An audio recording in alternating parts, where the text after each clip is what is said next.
And so that sort of brings us up more or less to our own day. You go to the commencement speeches, and I'm sure many of you have sat through many of them, which is all about following your passion and how great you are. Celebrity chef Maria Batali told an audience, "Follow your own truth, expressed consistently by you." Ellen DeGeneres had one, "My advice is be true to yourself and everything will be fine." Anna Quinlan said, "Have the courage to honor your own character, your own intellect, your own inclinations, and yes, your own soul by listening to its clear, clean voice." Moral philosophy coheres to this. The great moral philosopher Elizabeth Gilbert, who wrote a book called Eat, Pray, Love, I'm the only man to actually have finished this book, said, "You have every right to cherry pick when it comes to moving your spirit and finding peace in God. You take whatever works for you and you find it wherever you can." Gilbert then goes on to define God. God is your own voice from within your own self. God dwells within you as you yourself, exactly the way you are. So that's a reasonably upbeat vision of human nature.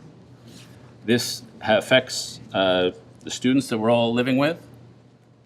In 1950, the Gallup organization, I hope I didn't get this statistic from Jim, the Gallup organization asked high school seniors, "Are you a very important person?"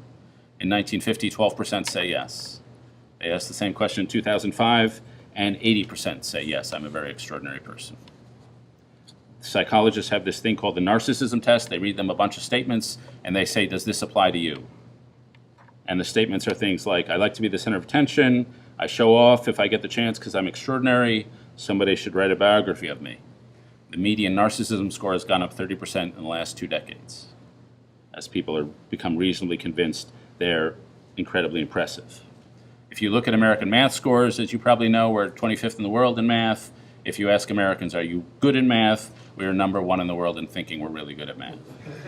The country that's actually bottom of thinking they're good in math is South Korea, who are in fact the best at math. Along with this increase in self-esteem has gone an increased desire for fame. Fame used to rank at the very bottom or near the bottom of desired achievements in life. Now it's usually number 2 or 3. And so middle school girls were asked, would you rather be a celebrity's personal assistant or president of Harvard? And of course, 3 times as many would rather be Justin Bieber's personal assistant than president of Harvard.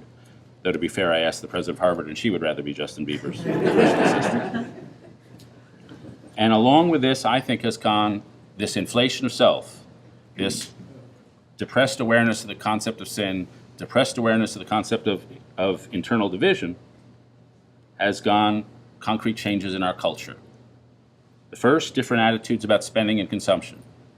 If you think you're more or less a humble and flawed being, you're not going to want to spend on yourself in a way that shows off. But if you think you're basically God's gift to humanity, then you're going to want to spend on yourself as befits your nature. And so consumption patterns are very stable across the 20th century until 1970, when they shoot up from personal debt is 43% of GDP, decade after decade. Starting in 1970, it shoots up to 133% of GDP. Vastly different attitudes toward consumption.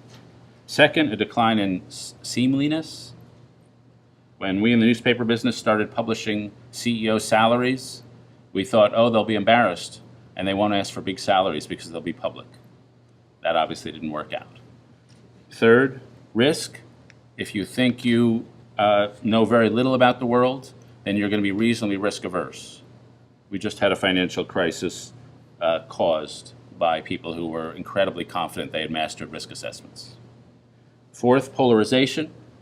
If you think you have a flawed grasp on reality and that politics is a competition between partial truths, then you're going to realize you need the people on the other side who disagree with you to balance off your own errors.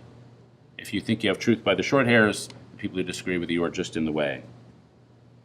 There's been a decline in intimacy as people have become much more impressed by themselves. In 1985, the average American reported 3 friends with which they could discuss intimate matters. By 2004, it had gone down to under 2, and now it's down even further. Many more people living alone. There are now more households with dogs than with children in America as people live alone. Then I mentioned earlier Christian Smith, moral inarticulateness. If you tell students, you know, you should come up with your own morality, your own system that's right for you. Well, if your name is Nietzsche or Aristotle, you can probably do that. But if it's not, you're going to struggle. And so you get people without any moral views at all, except for what Alistair McIntyre called emotivism. If it feels right for you, that's okay. If it feels right for somebody else, that's okay.